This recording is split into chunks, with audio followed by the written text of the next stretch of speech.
Hello everyone. கர்மா பற்றி நம்ம already ஒரு வீடியோவில் பார்த்துருக்கோம்.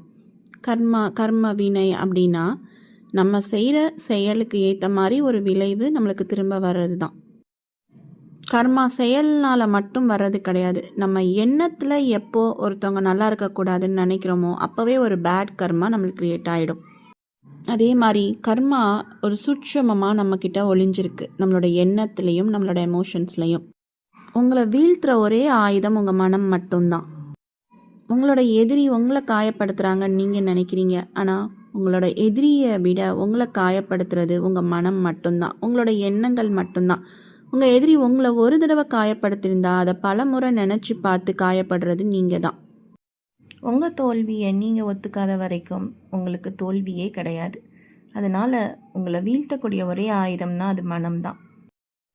நீங்கள் அதிகமாக நெகட்டிவ் தாட்ஸ் உடையவங்க அப்படின்னா உங்களை நீங்கள் அதிகமாக காயப்படுத்திக்கிறீங்க அப்படின்னு தான் அர்த்தம். உங்களோட நெகட்டிவ் தாட்ஸ்க்கு ஏற்ற மாதிரி நெகட்டிவ் எமோஷன்ஸ் வந்துகிட்டே இருக்கும். அந்த நெகட்டிவ் எமோஷன்ஸ் உங்களை அதிகமாக காயப்படுத்தும். கோபமோ, பொறாமையோ, இல்லை பயமோ, இல்லை டிப்ரெஷனோ, இது எதுவாக இருந்தாலும் அது உங்களுக்குள்ள எரியிற நெருப்பு மாதிரி அது உங்களை அழிச்சிக்கிட்டே இருக்கும். இப்போ உங்களுக்கு புரியுதா கர்மா எப்படி உங்களுக்குள்ள ஒளிஞ்சிருக்கு அப்படின்னு? உங்களோட எண்ணங்களில் தான் ஒளிஞ்சிருக்கு. மற்றவங்க உங்களுக்கு துரோகம் செய்கிறத விட நீங்கள் உங்களுக்கு துரோகம் செய்யாதீங்க. நீங்கள் அவங்களுக்கு துரோகம் செய்கிறப்போ இந்த கர்மா ரொம்ப வேகமாக செயல்படும். அது உங்களுக்கு ஹெல்த்தில் இம்பேக்ட் காமிக்கும். லைஃப்பில் கர்மா அப்படிங்கிறத ஒரு டீச்சராக தான் பார்க்கணும்.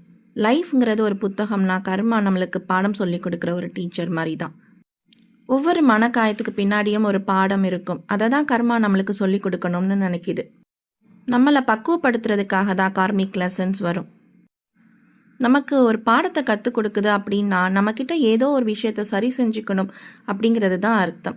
நம்மக்கிட்ட ஏதோ ஒரு மிஸ்டேக் இருக்குது, ஏதோ ஒரு குறை இருக்குது, அதை நம்ம இன்னும் கவனிக்கலை, இன்னும் அதை சரி செஞ்சுக்கலை.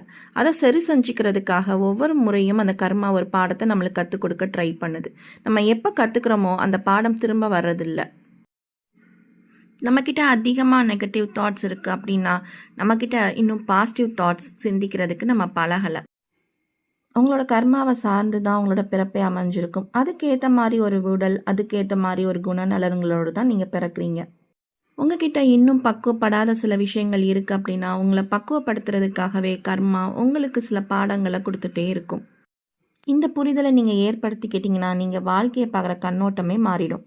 இனி ஒவ்வொரு முறையும் சோதனைகள் வரும்போது இந்த சோதனை மூலமாக வாழ்க்கை எனக்கு என்ன பாடத்தை கற்றுக் கொடுக்கணும்னு நினைக்கிது அப்படின்னு மட்டும் யோசிங்க.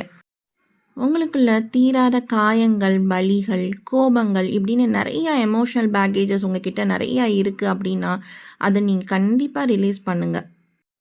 நீங்கள் எல்லா எமோஷன்ஸையும் ஒரு பேக்கேஜாக உங்களுக்குள்ளே ஹோல்ட் பண்ணி வச்சுட்டே இருக்கீங்க. அது உங்களையே எரிச்சிட்ருக்கு. உங்களுக்கு மற்றவங்க துரோகம் செய்கிறத விட நீங்கள் உங்களுக்கு துரோகம் செய்கிறப்போ தான் கர்மா உடனே ரிசல்ட்டை கொடுக்கும். அதனால் ஹெல்த் பாதிக்கப்படும், மென்டல் பீஸ் பாதிக்கப்படும். எல்லா சூழ்நிலைக்கும் ரியாக்ட் பண்ணிக்கிட்டே இருந்தால் நீங்கள் காயமடைஞ்சிக்கிட்டே தான் இருப்பீங்க. உங்களுக்குள்ள ஒரு பவுண்ட்ரி செட் பண்ணுங்கள். உங்களோட இன்னர் பீஸ் ஸ்பாயில் ஆகாத மாதிரி எந்த ஒரு விஷயத்தையும் உங்களுக்குள்ளே அனுமதிக்காதீங்க. இந்த மாதிரி நீங்கள் செய்கிறப்போ உங்கள் எமோஷன்ஸை நீங்கள் ரிலீஸ் பண்ண ஆரம்பிப்பீங்க. உங்களுக்குள்ளே இருக்க எமோஷ்னல் பேக்கேஜஸை நீங்கள் இறக்கி வைப்பீங்க. உங்களுக்கு காயம் தரக்கூடிய எந்த நபராக இருந்தாலும் சரி, இல்லை பொருளாக இருந்தாலும் சரி, இல்லை எந்த விஷயமா இருந்தாலும் அதை லெட் கோ பண்ணி பழகுங்க. நீங்கள் ரொம்ப நாளாக ஒரு ஹெல்த் இஷ்யூஸில் ஃபேஸ் பண்ணிகிட்ருக்கீங்க, அதுலேருந்து உங்களை ரிலீவ் பண்ணிக்க முடியல அப்படின்னா கண்டிப்பாக உங்களுக்குள்ளே நிறையா எமோஷ்னல் பேக்கேஜஸ் இருந்தால் அது எல்லாத்தையும் ரிலீஸ் பண்ணுங்கள். அப்போ தான் உங்களுக்குள்ளே அந்த ஹீலிங் நடக்க ஆரம்பிக்கும். உங்கள் வாழ்க்கையில் நீங்கள் ஆசைப்படுற பொருட்களை ஈர்க்கிறதுக்காக மேனிஃபெஸ்டேஷன் டெக்னிக்ஸ் இல்லை லா ஆஃப் அட்ராக்ஷன் டெக்னிக்ஸ் இதெல்லாம் நீங்கள் ஃபாலோ பண்ணுறீங்க அப்படின்னா சில பீப்புள் சீக்கிரமே மேனிஃபெஸ்ட் பண்ணுவாங்க. ஆனால் சில பீப்புளோட மேனிஃபெஸ்டேஷன் என்ன பண்ணாலும் ரொம்ப தாமதமாகும். இதற்கு முக்கியமான காரணம் அப்படின்னு பார்த்தா எமோஷ்னல் பேக்கேஜஸ் அவங்களுக்குள்ள ரொம்ப அதிகமாக இருக்கும்.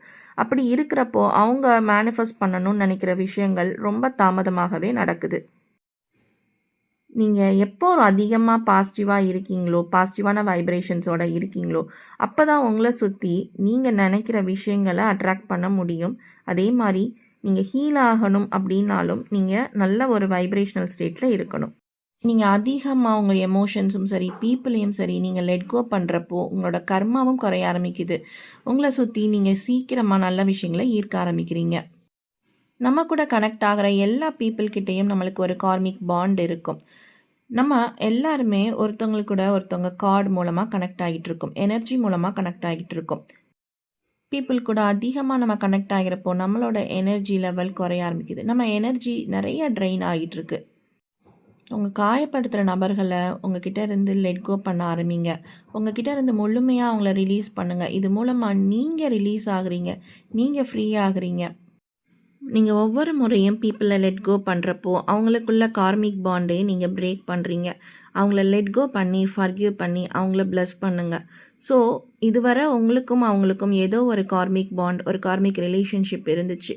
அதிலிருந்து அவங்கள விடுவிக்கிறீங்க, உங்களையும் நீங்கள் முழுமையாக விடுவிச்சுக்கிறீங்க. ஸோ இதனால் உங்களோட கர்மாவோட பலனே குறைய ஆரம்பிக்குது. உங்களோட பேட் கர்மாஸ் எல்லாம் குறைய ஆரம்பிக்கும்.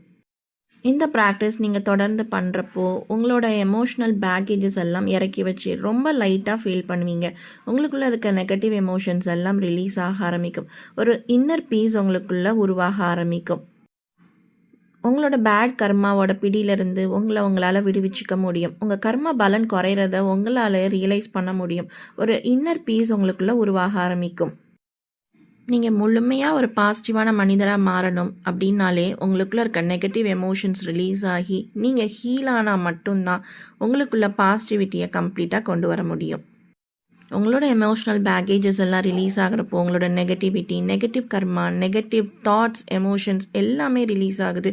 உங்களோட கர்மாவே குறைய ஆரம்பிக்குது. இந்த மாதிரி ப்ராக்டிசஸ் ரெகுலராக பண்ணுங்கள். உங்களோட லைஃப் ரொம்ப பீஸ்ஃபுல்லாக இருக்கும். உங்களோட லைஃப் ரொம்ப ஹாப்பியாகவும் ஈஸியாகவும் ஃப்ளோ ஆகிறத பார்ப்பீங்க. இந்த வீடியோவில் கர்மா பற்றின யூஸ்ஃபுல் இன்ஃபர்மேஷன்ஸ் உங்களுக்கு கண்டிப்பாக ஹெல்ப்ஃபுல்லாக இருக்கும்னு நான் நம்புகிறேன். இந்த வீடியோ பிடிச்சிருந்தால் லைக் பண்ணுங்கள், ஷேர் பண்ணுங்கள் அண்ட் என்னோட சேனலுக்கு சப்ஸ்கிரைப் பண்ணிக்கோங்க. Thank you everyone. பாய் பாய்.